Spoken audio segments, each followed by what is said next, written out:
బడ్జెట్‌లో ఆంధ్రాకి అద్భుతాలు జరిగినాయి. అలాగే దేశంలో అద్భుతాలు జరిగినాయి అంటూ ఆహ్, మాధవ్ ఎవరైతే బీజేపీ రాష్ట్ర అధ్యక్షుడు చెప్పుకొచ్చారో, బయో ఫార్మా రంగానికి 10,000 కోట్లు, ఏపీ, ఒరిస్సా, తమిళనాడు, కేరళలో గనుల కారిడార్, 3 డెడికేటెడ్ కెమికల్ పార్కుల నిర్మాణం, ప్రస్తుతం ఉన్నటువంటి ఎన్ఐపిఆర్ ఆధునీకరణ, దేశంలో 2 హైటెక్ టెక్నాలజీ రూమ్స్ ఏర్పాటు, కంటైనర్ నిర్మాణ రంగానికి 10,000 కోట్లు, దేశంలో కొత్తగా 3 కెమికల్ రీసెర్చ్ పార్కులు, సెమీకండక్టర్ మిషన్ కోసం 40,000 కోట్లు, జౌళి రంగానికి కేంద్ర బడ్జెట్లో చేయూత, అలాగే సెమీకండక్టర్ మిషన్ 2.0 ప్రారంభం, త్వరలో నేషనల్ ఫైబర్ స్కీమ్ ప్రారంభం, టెక్స్టైల్ రంగ అభివృద్ధి కొత్త పథకం, దేశంలో కొత్త మెగా టెక్స్టైల్ పార్కుల ఏర్పాటు, ఖాదీ, హ్యాండ్లూమ్, హస్తకళల ప్రోత్సాహానికి పథకం, అత్యంత నాణ్యత కలిగిన క్రీడా వస్తువుల తయారీకి పథకం, 200 పరిశ్రమ క్లస్టర్ల ఏర్పాటు. ఇట్లా చూస్తే అద్భుతమైనటువంటి బడ్జెట్ ఉంది అన్నటువంటి విషయాన్ని మాధవ్ వివరంగా ఎక్స్ప్లెయిన్ చేసుకొస్తూ ప్రజలు ఈ ప్రభుత్వాన్ని ఆశీర్వదించాలని కోరుతున్నారు.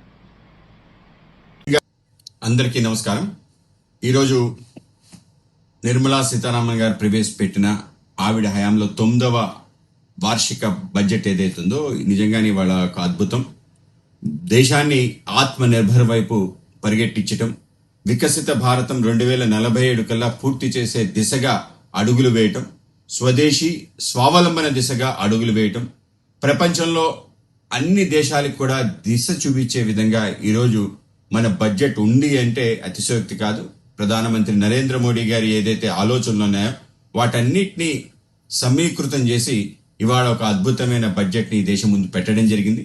ముఖ్యంగా అనేక రకాల ఏవైతే పరిశ్రమల కోసం మనం వేచి ఉన్నామో, ముఖ్యంగా సెమీ కండక్టర్ సంబంధించిన ఏదైతే ఒక మిషన్ మోడ్లో వెళ్లే విధంగా దేశవ్యాప్తంగా వాటి అభివృద్ధి చేసి ప్రపంచంలో మనం అగ్రగామి అవ్వడానికి అవకాశం కల్పించే విధంగా, అలాగే పరిశోధనకి, అలాగే రేర్ ఎర్త్ మెటల్స్ భారతదేశంలో ఖనిజ సంపద ఏదైతుందో వాటిని బయటికి తీసి వాటిని మరింతగా పరిశోధన చేసి ముందుకు తీసుకెళ్లే ఒక గొప్ప ప్రయత్నం, అలాగే అన్ని రంగాలలో కూడా ముందుకు తీసుకెళ్లే విధంగా ముఖ్యంగా రైల్ కారిడార్ యొక్క నిర్మాణం, దేశంలో హై స్పీడ్ రైల్ కారిడార్స్ నిర్మాణం, అలాగే ఎకనామిక్ కారిడార్స్ ఏవైతే ఉన్నాయో వాటిని త్వరితగతంగా పెంచే ప్రయత్నం, అలాగే దేశంలో పర్యాటకం, పరిశ్రమలు, అలాగే ఆ పెద్ద ఎత్తున ఏదైతే మనం ఎదురు చూస్తున్న ఉపాధి కల్పన ఉందో వాటికి సంబంధించిన అనేక రకాల నిర్ణయాలు అయితే వాళ్ళు తీసుకోవడం జరిగింది.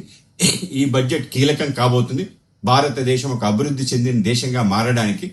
మరి ముఖ్యంగా ఆంధ్రప్రదేశ్ కూడా పెద్ద ఎత్తున ఈ యొక్క బడ్జెట్ లో పెద్దపీట వేయటం జరిగింది. ముఖ్యంగా ఈ యొక్క రేర్ ఎర్త్ మెటల్స్ ఏదైతే ఉన్నాయో వాటి పరిశోధన, వాటిని ప్రాసెసింగ్, అటు వాటి మార్కెటింగ్ సంబంధించిన అంశాలు ఆంధ్రప్రదేశ్ కూడా సుమారు 10,000 కోట్ల సింహభాగం ఇచ్చే విధంగా ఒరిస్సా, తమిళనాడు, కేరళతో పాటు ఆంధ్రప్రదేశ్ కూడా అవకాశం ఇవ్వటం ఏదైతుందో నిజంగా గొప్ప విషయం.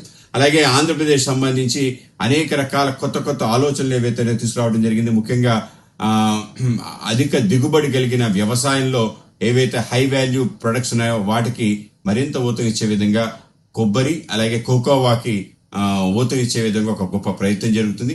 అలాగే ఎకనామిక్ జోన్స్ ని మన ప్రాంతంలో ఏర్పాటు చేసి మరింత ముందు తీసుకెళ్లే ఒక ప్రయత్నం, అలాగే యానిమల్ హస్బెండరీకి అంటే ముఖ్యంగా పౌల్ట్రీ రంగానికి కూడా పెద్ద ఎత్తున అనేక రకాల అవకాశాలు ఇవ్వటం, అలాగే పర్యాటకానికి సంబంధించి ముఖ్యంగా ట్రెక్కింగ్ ఏదైతుందో అరకు వ్యాలీ ఆ ప్రాంతానికి ట్రెక్కింగ్, అలాగే బర్డ్ వాచింగ్, పులికాట్ లేక్ సంబంధించిన వాటికి నిధులు కేటాయించడం, వీటితో పాటు అనేక రకాల కొత్త ఆలోచనలు, ముఖ్యంగా మార్ట్స్ అని చెప్పి మహిళకి పెద్ద ఎత్తున పెద్దపీట ఇచ్చే విధంగా ప్రయత్నం, అది ఆంధ్రప్రదేశ్ కూడా పెద్దపీట వేయటం, అలాగే గర్ల్స్ హాస్టల్ స్కీమ్ ఏదైతుందో ఇది కూడా ఒక కొత్త ఆలోచన.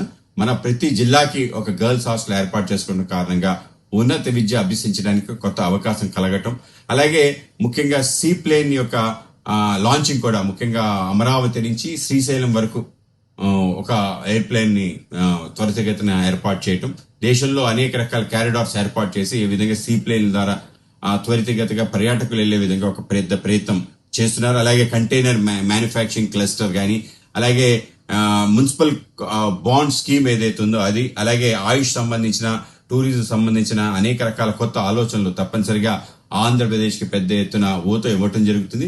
ఇంత పెద్ద ఎత్తున ఆంధ్రప్రదేశ్ కి అనేక రకాల రంగాల్లో ముందుకు తీసుకెళ్లే ప్రయత్నం కేంద్ర ప్రభుత్వం ద్వారా నరేంద్ర మోడీ గారు, అలాగే నిర్మలా సీతారామన్ నేతృత్వంలో ఇవాళ బడ్జెట్ లో ఇవ్వటం జరిగింది. ఇవన్నీ గొప్ప వరాలుగా మనం భావిస్తున్నాం. అయితే ఇవాళ ఈ బడ్జెట్ గురించి ఇసుమంతైనా జ్ఞానం లేకుండా, దానిపైన ఏమీ చదవకుండా, తెలుసుకోకుండా ఇవాళ వైసీపీ నాయకులు ఏవైతే ప్రగల్భాలు పలుకుతున్నారో ఒక్కసారి బడ్జెట్ యొక్క పూర్తి పాఠం వినండి, దాంట్లో ఆంధ్రప్రదేశ్కి చేకూరే లబ్ధి గురించి ఆలోచించేయండి, దాని తర్వాత మాట్లాడండి.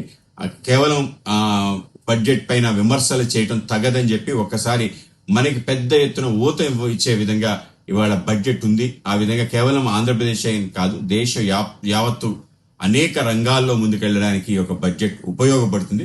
కనుక ఇటువంటి ఒక అద్భుత బడ్జెట్ ఇచ్చిన నరేంద్ర మోడీ గారికి, అలాగే మన ఆర్థిక మంత్రి శ్రీ నిర్మలా సీతారామన్ గారికి భారతీయ జనతా పార్టీ ఆంధ్రప్రదేశ్ తరఫున హృదయపూర్వక ధన్యవాదాలు తెలియజేస్తున్నాను.